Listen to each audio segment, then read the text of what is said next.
नमस्कार, मैं कमलेश कबीर आपका एक बार फिर स्वागत करता हूं इस नए एपिसोड में। आज के इस एपिसोड में हम बात करेंगे कल की सुप्रीम कोर्ट की वक्फ बोर्ड को लेकर या वक्फ बिल को लेकर जो सुनवाई हुई उसके बारे में। जब सुनवाई कंप्लीट हुई, खत्म हुई और उसके बाद में जैसा कि हमेशा होता है, क्योंकि हमारा मीडिया और वैसे भी अब जो है वो मीडिया के ऊपर ज्यादा भरोसा रहा नहीं है। क्यों नहीं रहा, उसके पीछे की वजह भी है। उसके पीछे की वजह यह है कि सुप्रीम कोर्ट का अगर कोई निर्णय है, सरकार का कोई निर्णय है, तो ये लोग अपनी मनमर्जी से उसका आकलन कर लेते हैं। मतलब अपने हिसाब से उसका जो मतलब होता है उसको तोड़ मरोड़ कर पेश कर देते हैं और कहीं ना कहीं लोगों को और समाज को इन्फ्लुएंस करने का काम करते हैं। अब जब मैं ऐसा कहता हूं तो मैं क्यों कह रहा हूं? क्योंकि मैं हमेशा एक बात कहता हूं कि आप जब भी किसी की बात सुनते हैं तो कम से कम फैक्ट्स को चेक जरूर करें कि फैक्ट्स क्या कहते हैं। कल सुनवाई हुई तो एक जिसको गोदी मीडिया कहा जाता है या फिर जो अपने आप को राष्ट्रवादी मीडिया वाले कहते हैं, उन्होंने इसका आकलन किया और सरकार को खुली छूट दे दी। दूसरे जो वर्ग है, जो मोदी विरोधी है, जो अपना एजेंडा चलाते हैं, आप उनका आकलन उठा के देखें तो उन्होंने सरकार को कटघरे में खड़ा कर दिया। अब स्थिति यह है कि हम समझ नहीं पा रहे हैं कि यह हो क्या रहा है। अब जब मैं ये कहता हूं तो मैं क्यों कह रहा हूं, और मैं हर वीडियो में कहता हूं आप लोगों से, आपने देखा होगा आज रात कयामत की रात, आज भारत जो है वो पाकिस्तान पर हमला कर ही देगा। और ये लोग इस तरीके से दावा करते हैं जैसे ये प्रधानमंत्री नरेंद्र मोदी के साथ मीटिंग करके आए हैं कि आज रात को क्या करने वाले हैं हम लोग, और नरेंद्र मोदी ने इन लोगों से पूछा हो और ये लोग जैसा कहेंगे वैसा नरेंद्र मोदी कर रहा हो। या फिर कल की जो सुनवाई हुई थी उसमें ये उस बेंच के जो है वो जज थे, इस तरीके से ये लोग जो है वो अपने आप को प्रेजेंट करते हैं। अब कल क्या हुआ? कल ये हुआ क्योंकि सरकार ने जो है वो समय मांगा था और सुप्रीम कोर्ट ने 7 दिन का समय दिया था। सरकार ने एक सैकड़ों पेज का हलफनामा सुप्रीम कोर्ट में पेश किया था। कल उसकी सुनवाई होनी थी। तो सुनवाई होने के बाद में संजीव खन्ना ने उसको यह कहकर टाल दिया कि अभी उनको जो है वो डीपली पढ़ने का, उस पर एनालाइज करने का वक्त नहीं मिला। और वो चाहते हैं क्योंकि उनका रिटायरमेंट जो है वो 13 मई को नजदीक है, इसलिए इस मामले की सुनवाई अगली बेंच करे। और अगला जो है वो चीफ जस्टिस ऑफ इंडिया होंगे BR गवई। तो ये जो बेंच थी संजीव खन्ना और जस्टिस जो है वो संजय कुमार और KV विश्वनाथन, तो अभी ये लोग सुनवाई कर रहे थे। अब ये लोग सुनवाई करते भी हैं तो फैसला, या इसमें कह सकते हैं कि ये एक दिन का काम नहीं है। तो ऐसे में नई जो बेंच होगी नए चीफ जस्टिस ऑफ इंडिया की, उसको ये सौंप दिया गया। तो ये तो थी कल की खबर। अब आप उसको कैसे भी तोड़ मरोड़ कर पेश कर दीजिए, और तोड़ मरोड़ कर कैसे कैसे पेश कर रहे हैं आप ये भी समझ लीजिए। कल की जो सुनवाई थी उसमें किसी भी आदेश को, अंतरिम जो आदेश है उसको देने से चीफ जस्टिस ऑफ इंडिया ने इनकार कर दिया। ना वो फैसला सुरक्षित रखना चाहते थे और ना ही जो है वो किसी भी तरीके की रोक लगा सकते हैं। और जब हम रोक की बात करते हैं तो जो लोग आपको ये कहते हैं कि सुप्रीम कोर्ट ने जो है वो सरकार के उसके ऊपर रोक लगा दी, नहीं, सरकार ने खुद समय मांगा था। और समय क्यों मांगा था? क्योंकि 2 पचड़े ऐसे थे, इसमें 2 सवाल ऐसे थे जिसके ऊपर सवाल रखे गए थे सुप्रीम कोर्ट के सामने। एक था कि वक्फ की संपत्ति को सरकार डिनोटिफाई अभी नहीं करेगी, एक ये पहला सवाल था। और दूसरा था, चाहे वो वक्फ यूजर की हो या कैसे भी हो, और दूसरा था कि वक्फ बोर्ड में नई नियुक्तियां नहीं रहेगी। ये दो सवाल जो है वो याचिकाकर्ताओं के द्वारा सुप्रीम कोर्ट में पहले ही दिन जो याचिका थी उस सुनवाई के दौरान, आपको पता होगा, कपिल सिब्बल और अभिषेक मनु सिंघवी ने इसको रखा था। और जब इसको रखा था तो सुप्रीम कोर्ट ने क्या, सरकार ने तो ये पहले से ही जो है वो इसको बिल्कुल साफ कर दिया था कि ऐसा जो है वो अभी होने वाला नहीं है। अब कैसे होने वाला नहीं है आप सोच के देखिए। सुप्रीम कोर्ट ने 5 मई तक का समय दिया था और अब जो है वो 15 मई अगली तारीख है। तो आप सोच के देखिए कि क्या सरकार जो है वो इतने कम समय में, एक तरफ तो हम कहते हैं कि वक्फ के पास प्रॉपर्टियां जो है वो लाखों करोड़ों में है, लाखों में है उसकी संख्या, और दूसरा हम ये कहते हैं कि 7 दिन और 10 दिन में सरकार जो है वो ऐसा कुछ ना कर दे। तो ये पॉसिबल है कि आप खुद सोच के देखिए, क्या ये संभव है कि सरकार जो है वो वक्फ की प्रॉपर्टी को डिनोटिफाई कर सके, और वो भी 10 दिन में या 15 दिन में? मैं कहता हूं 2 महीने या 3 महीने में भी बिल्कुल नहीं कर सकती। इसके लिए कम से कम 6 महीने से साल भर का समय चाहिए।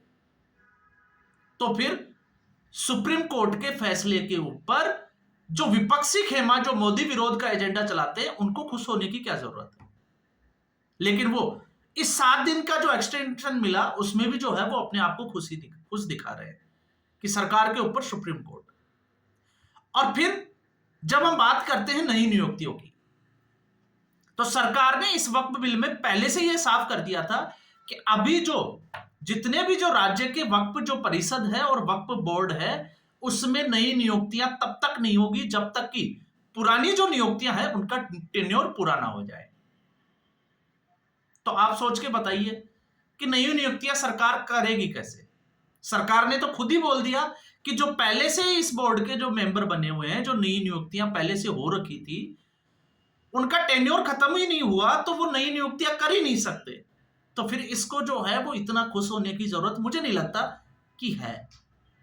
ये दो बातें बड़ी अहम, जिन सवालों के ऊपर याचिकाकर्ता गए थे, लेकिन सबका अपना अपना जो है वो आकलन है, मैं उसमें नहीं जाना चाहता।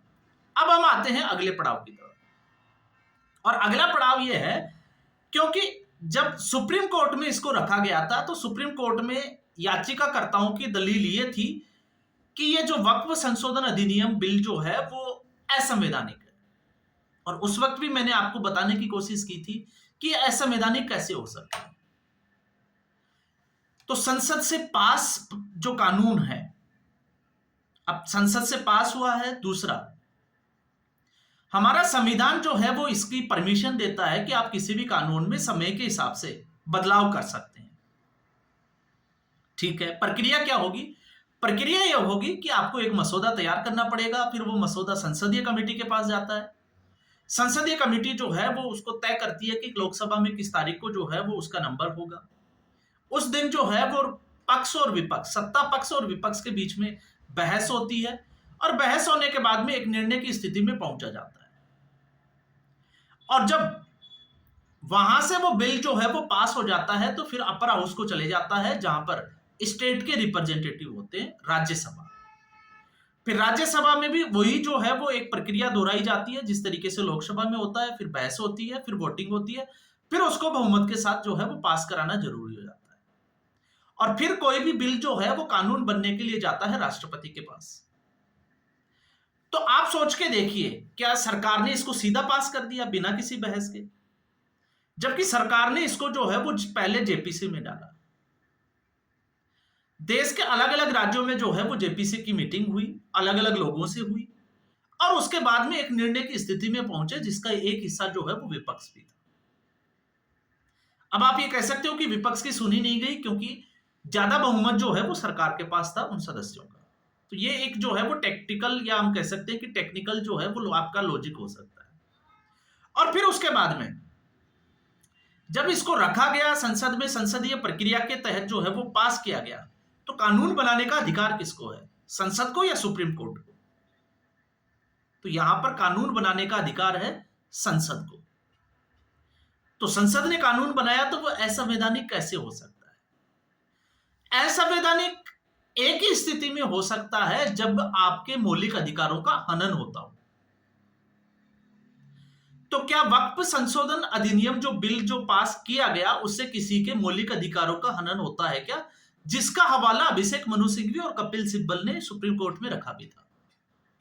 बस फर्क यह है कि जो लोग इसके ऊपर आकलन करते हैं वो संविधान क्या है, उसके आर्टिकल उतनी मेहनत नहीं करना चाहते, इसलिए वो लाइव लोग नाम का जो उनका आता है, जो कानूनी प्रक्रिया सुप्रीम कोर्ट में जो सुनवाई होती है उसके आधार पे जो न्यूज देता है, उसको वो लैपटॉप के सामने पढ़ने की कोशिश करते हैं और उसी के साथ आपको जो है वो अपना आकलन करके देते हैं। अब आप इसको समझिए, सुप्रीम कोर्ट की पावर क्या है? संसद की पावर है कानून बनाना, कानूनों में संशोधन करना। सुप्रीम कोर्ट की पावर है, जिसमें वो संसद की नहीं सुने, वो है कि अगर आपके मौलिक अधिकारों का हनन हो रहा है तो उनकी सुरक्षा करने का काम सुप्रीम कोर्ट का है। अब ऐसे में क्या वक्फ संशोधन अधिनियम बिल जो है वो आपके मौलिक अधिकारों का हनन करता है क्या? और अगर करता है तो कैसे करता है, और नहीं करता है तो कैसे नहीं करता है? अगर वो हमने समझ लिया तो तस्वीर जो है वो हमारे दिमाग में साफ हो जाएगी। तो कपिल सिब्बल, मनु सिंघवी ने हवाला दिया आर्टिकल 25, 26, 29 और 30 का, और ये सारे जो है वो धार्मिक स्वतंत्रता से रिलेटेड है। ये आपको समझना चाहिए, जिसका मुद्दा बनाया जा रहा था कि ये धार्मिक मामला है और किसी के धार्मिक मामले में हम हस्तक्षेप कैसे कर सकते हैं। तो वो धार्मिक स्वतंत्रता, और उसके बाद में किसी भी धार्मिक कार्य के लिए या कोई भी जो काम किया जाता है उसके लिए ये किस तरीके से प्रबंधन करते हैं। आर्टिकल 30 ये कहता है कि धार्मिक प्रबंधन जो है वो उसकी स्वतंत्रता है, उसमें कोई हस्तक्षेप नहीं कर सकता। तो यहां पर मामला जो है वो सरकार ने इससे पहले ही निपटा लिया था। क्यों, कैसे निपटा लिया था? क्योंकि यह मामला धार्मिक स्वतंत्रता का नहीं है, यह मामला है संपत्ति के अधिकार का।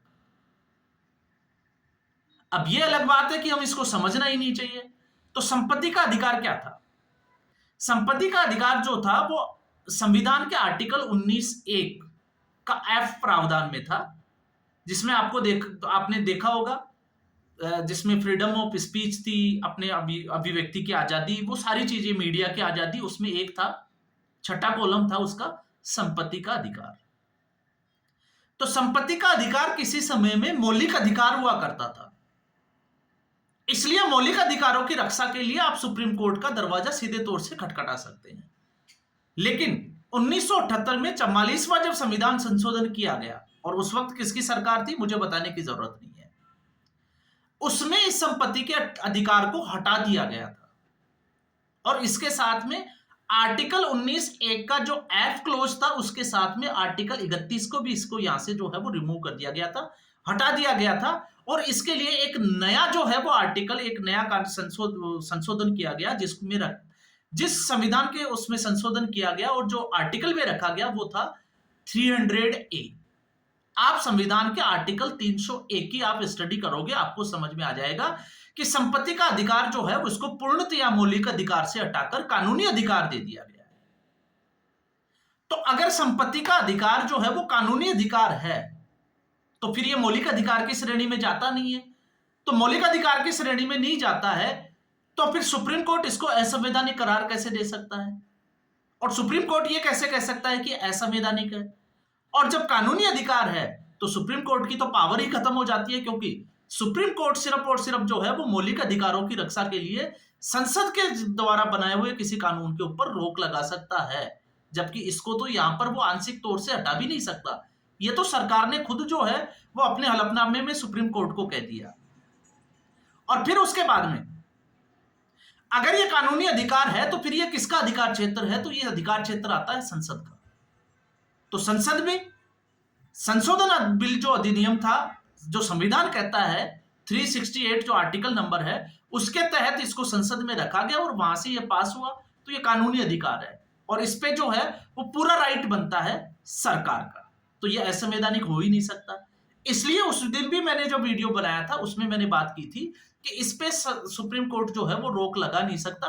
एक लॉलीपॉप है जो दिया जा सकता है और वो लॉलीपॉप जो है वो दे दिया गया, और सरकार को भी इसको जो है वो प्रॉपर्टी का जो है वो लेखा जोखा वापस से खंगालने में इतना समय लगेगा कि 2 महीने, 4 महीने और 6 महीने में ये पॉसिबल नहीं है। तो फिर सुप्रीम कोर्ट के 7 दिन और 10 दिन के देने से जो है वो क्या फायदा होने वाला है? तो इसलिए मैंने ये जो सारी चीजें जो है उस दिन भी आपको बताई थी और एक बार फिर जो मैं आपको बताने की कोशिश कर रहा हूं। बाकी मीडिया का तो आप समझ ही रहे हो कि क्या हाल है, क्योंकि मीडिया का भरोसा इसीलिए उठ जाता है कि ये बिना किसी खबर की जांच पड़ताल किए हुए सीधे तौर से अपना आकलन रख देते हैं और इस तरीके से पेश करते हैं जैसे ये उस वक्त जो है वो खुद मौजूद थे और सारी कार्रवाई जो है वो इनके हाथों से ही निकली है। तो आज के एपिसोड में बस इतना ही। उम्मीद करूंगा वीडियो एपिसोड आपको पसंद आया होगा। वीडियो को लाइक करें, शेयर करें, चैनल जरूर सब्सक्राइब करें। धन्यवाद।